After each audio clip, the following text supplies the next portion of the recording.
Hello everyone. तो कैसे हो आप सभी लोग। हार्दिक स्वागत करते हैं आप सभी का हमारे इस यूट्यूब चैनल यूनिक एकेडमी के अंदर।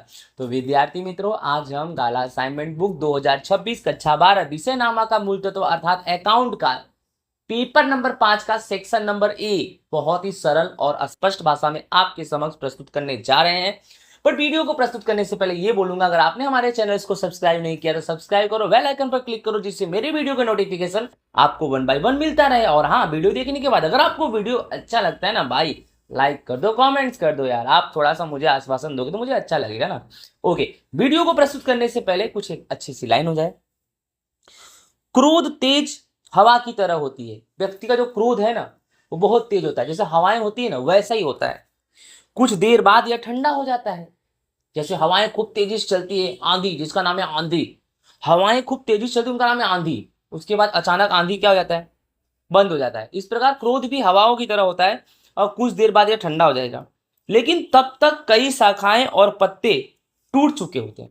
पेड़ का उदाहरण है, अगर हवा तेज चल रही है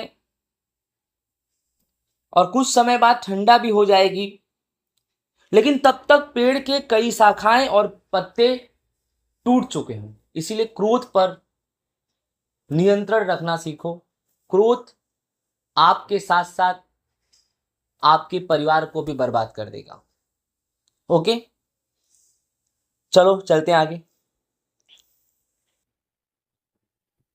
विभाग ए, पेपर 5 2026, सही विकल्प। पहला क्वेश्चन, जब साझेदारी करार में पूंजी पर ब्याज का प्रावधान का लेखा है दिया गया हो तो कितना % ब्याज देना पड़ेगा। जब साझेदारी करार में पूंजी पर ब्याज के प्रावधान का लेखा है तो कितना % ब्याज देना पड़ेगा, तो आंसर आएगा कोई नहीं। ठीक है। दूसरा, साझेदारों का लोन पर चुकाया ब्याज कौन से खाते लिखेंगे, तो लोन पर ब्याज चुकाया है तो लाभ हानि खाते उधार लिखेंगे, क्योंकि लाभ हानि खाते उधार में खर्च आता है। ठीक है। ख्याति के मूल्यांकन के समय पूंजीकृत लाभ को किसके साथ दर्शाया जाता है, तो ख्याति के मूल्यांकन के समय पूंजीकृत लाभ को धंधा का विनियोजित पूंजी यानी व्यवसाय के विनियोजित पूंजी के साथ दर्शाया जाता है, क्योंकि पूंजीकृत लाभ में विनियोजित पूंजी को ध्यान दिया जाता है। चौथा, खाली जगह, हो तो धंधा में ख्याति का अस्तित्व नहीं है। अगर हो तो धंधे में ख्याति का अस्तित्व नहीं तो हानि, अगर धंधे में हानि है तो धंधे में ख्याति का कोई अस्तित्व है ही नहीं। जैसे बाकी दिया है, पेड़ी का स्वयं प्रतिष्ठा, भाई ख्याति बढ़ेगी, ख्याति का अस्तित्व होगा। स्थिर ग्राहक वर्ग होगा तो ख्याति स्थिर होगा। लाभ होगा तो ख्याति स्थिर होगा। तो ख्याति का अस्तित्व कब नहीं होगा भाई, जब हानि होगा तब। उसके बाद 5वां नंबर हमारा है, कारीगर लाभांश फंड यह पेढ़ी के लिए क्या है, तो एकदम क्लियर कट है, कारीगर लाभांश फंड यह पेढ़ी के लिए दायित्व है। ठीक है। नेक्स्ट, साझेदारी पेढ़ी का विसर्जन हो तब दायित्व की कीमत में कमी हो तो उसका असर क्या होगा। साझेदारी पेढ़ी का विसर्जन हो तब दायित्व की कीमत में कमी हो तो उसका असर क्या होगा, तो दायित्व की कीमत में कमी होगा तो दायित्व में से घटाएंगे और दायित्व कहाँ आएगा, पुनः मूल्यांकन खाते के जमा में। दायित्व में कमी, समझ में आ रहा है ना।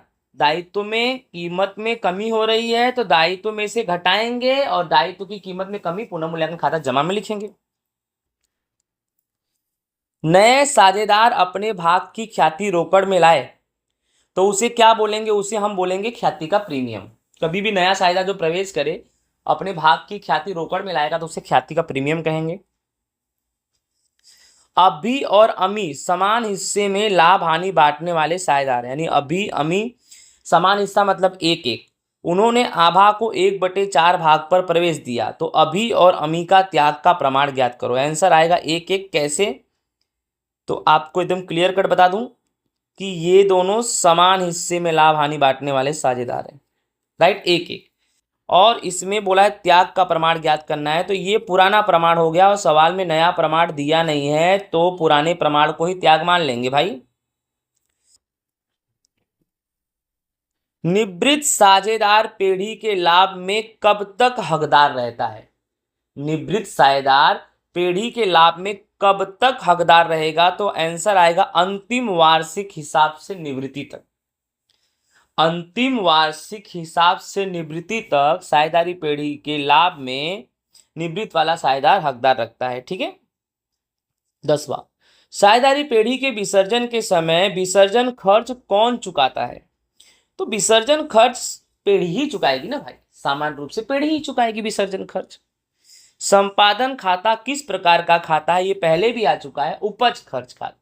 माल संपादन खाता, वसूली खाता सब एक ही है। ये किस प्रकार का खाता है भैया? उपज खर्च खाता है। ठीक है। नेक्स्ट, कौन सी पूंजी को पंजीकृत और अधिकृत नाम से भी जाना जाता है? पंजीकृत पूंजी और अधिकृत पूंजी, तो आंसर है रजिस्टर्ड पूंजी। रजिस्टर्ड पूंजी को पंजीकृत और अधिकृत पूंजी के नाम से जानते हैं। नेक्स्ट, सार्वजनिक अभिदान में कितना प्रतिशत आवेदन मिले तो कितने शेयर पर अभिदान रद्द कर दिया जाता है? तो 90% से अधिक। सार्वजनिक अभिदान में कितना परसेंट आवेदन मिले? तो 90% से अधिक आवेदन मिलेगा तभी अभिदान क्या कर दिया जाएगा? रद्द कर दिया जाएगा। ठीक है। 14वां, डिवेंचर या कंपनी के लिए क्या है? तो डिवेंचर या कंपनी के लिए दायित्व है कि कंपनी जो लोगों से उधार लेती है वही डिवेंचर कहलाता है। तो क्लियर कट हुआ कि डिवेंचर जो है वह कंपनी के लिए दायित्व है। आई होप आपको अच्छे से समझ में आ गया होगा। चलो आगे चलते हैं। 15, सामान्य रूप से वित्तीय पत्रकों के विश्लेषण में कितने बातों का समावेश होता है? कितने बातों का समावेश होता है? तो 4 बातों का समावेश होता है। ठीक है।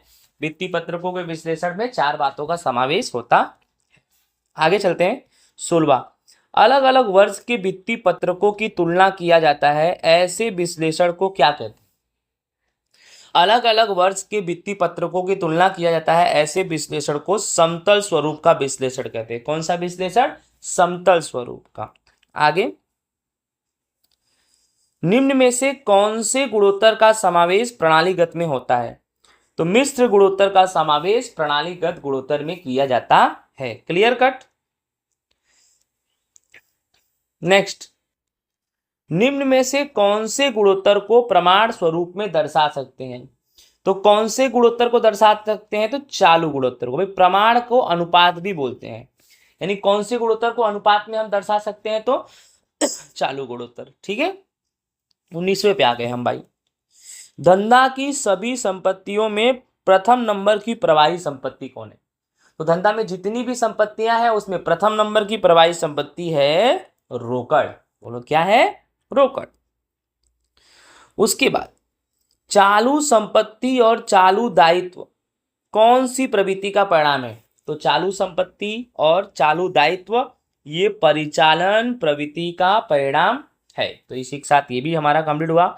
Unique academy learning centre, metro road, pillar number 63 near NH8, Rabari colony, Amraiwadi, Ahmedabad. अगर आपको भी हमारे संस्था में एडमिशन लेना है, कक्षा 10 और कक्षा 12 हिंदी माध्यम और इंग्लिश माध्यम के लिए हमारा क्लासेस चल रहा है, और कम से कम फीस में अगर आपको अच्छी शिक्षा प्राप्त करनी है और साथ ही साथ अच्छे नंबर लाना है, अपना नाम रोशन करना है, अपने परिवार का नाम रोशन करना है, संस्था का नाम रोशन करना है, तो संस्था पे संपर्क करें। राइट। और जो बच्चे गरीब हैं उनके लिए फी में आवश्यक काफ़ी छूट है, और बच्चे जो बहुत ज़्यादा गरीब हैं, उनका इकोनॉमिक कंडीशन बहुत खराब है, ऐसे बच्चों को लाइफ टाइम यहाँ पर फ्री में पढ़ाया जाएगा। ओके, जय हिंद, राधे राधे।